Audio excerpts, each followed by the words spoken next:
立委蔡碧如25表示讲，有一寡受教育部高等教育前景计划补助的大学，因说摕校务基金去投资碳排放量正悬的产业，违背着这个计划。希望大学就要尽到社会责任的目标，希望这寡大学就要注意这款的状况。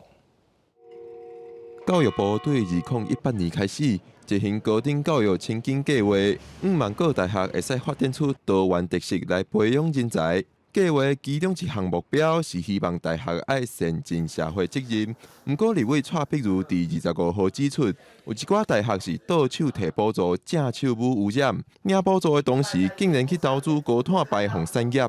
那有5间的国立大学的校务基金里头，他投资一些高碳排的产业，像清华大学、交通大学、政治大学、跟嘉义大学跟高雄大学，其中有3间大学同时有领取了大学的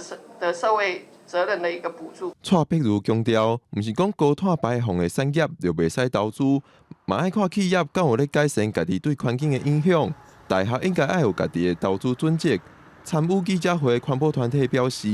学校若会当带头讲要对高碳排放企业贴资，是会当带动企业转型。例如之前台大的校务基金在做化石燃料撤资的时候，这个台泥就是被撤资的投资标的之一。那我们可以看到，台泥在被台大校务基金撤资之后呢，他开始在思考说，我作为一个企业，我要怎么样去吸引这些关心永续的投资人？互人点名学校内底受补助经验较有争议的投资经验拢上悬的清华大学表示，